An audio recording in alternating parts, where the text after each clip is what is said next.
जय गुरुदेव। एक महात्मा जी के समय की हकीकत है जो एक कहानी बन गई, जिससे बहुत बड़ी प्रेरणा मिलती है।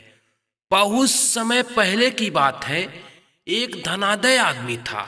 अहंकार में चूर, घमंड में सिर ऊंचा करके हमेशा चलता था।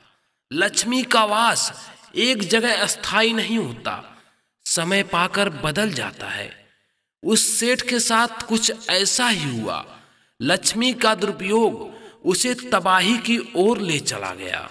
वक्त की मार से वह बहुत ही दयनीय दशा में पहुंच गया।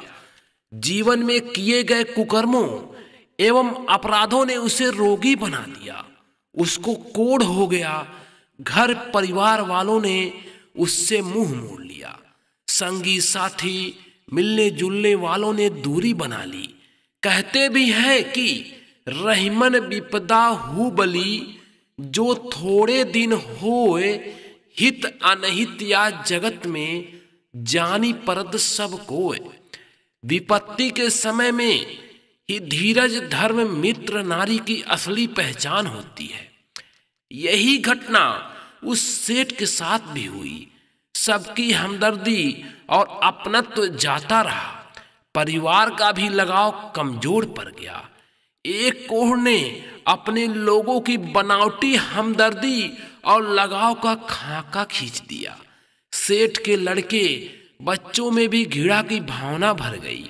घर से बाहर एक कमरा बनाकर उसको वहीं रख दिया। वह अकेला पड़ा अपनी तकदीर को कोसता रहता था।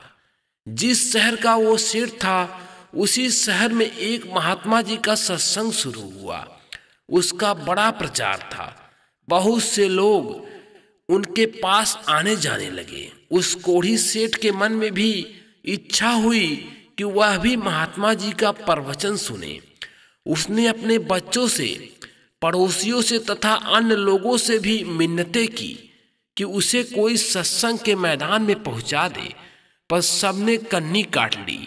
वह निराश हो गया। उसी शहर में एक वेश्या रहती थी। उसने भी महात्मा जी की बड़ी चर्चा सुनी तो वह भी प्रवचन सुनने के लिए चल पड़ी। रास्ते में वह आदमी अर्थात कोढ़ी सेठ बैठा था। उसने उस वेश्या को पुकारा और कहा कि वह उसे सत्संग के मैदान में पहुंचा दे। वेश्या ने उस आदमी को देखा और पहचान गई कि यह वही सेठ है जो उसके पास आया जाया करता था और झुककर सलाम करती थी। उसका दिल भर आया। वो बोली कि मैं तुम्हें ले चलूंगी, और वो उसको सहारा देकर सत्संग मैदान में ले गई और दूर बैठा दिया। महात्मा जी का प्रवचन समाप्त हुआ। सब लोग जाने लगे। वैश्या भी जाने को हुई तो महात्मा जी ने उसे रोका। फिर बुलाकर कहा कि तुम इस कोढ़ी आदमी को मैदान में ले आई, मैं तुमसे बहुत खुश हूं। आज तुम जो कुछ भी मांगोगी मैं तुम्हें दे दूंगा। वैश्या सोचने लगी कि मैं क्या मांगूं। धन दौलत, बाल बच्चे सब हैं, जिनके लिए कुछ मांगा जाए। बड़े सोच विचार कर वो बोली कि महाराज, मैं जो मांगूंगी वह आप दे देंगे। महात्मा जी बोले हाँ। उसने कहा कि महाराज जी, मैं इस संसार की वेश्या हूँ। ये कोढ़ी आदमी कभी मेरे यहाँ आया करता था और इसने मुझ पर बहुत पैसे लुटाए हैं। इसी तरह से इस शहर के बहुत से लोगों ने मुझ पर पैसे लुटाए हैं। मेरी आपसे प्रार्थना है कि आप उन सबका कल्याण कर दीजिए। महात्मा जी खुश हो गए और बोले, तूने बहुत बड़ी चीज मांग ली। दूसरों का कल्याण मांगा और अपने लिए कुछ नहीं मांगा। मैं बहुत खुश हूँ। सबका कल्याण तो करूँगा ही, तेरा भी कल्याण होगा। यह है महात्माओं की खुशी का सौदा।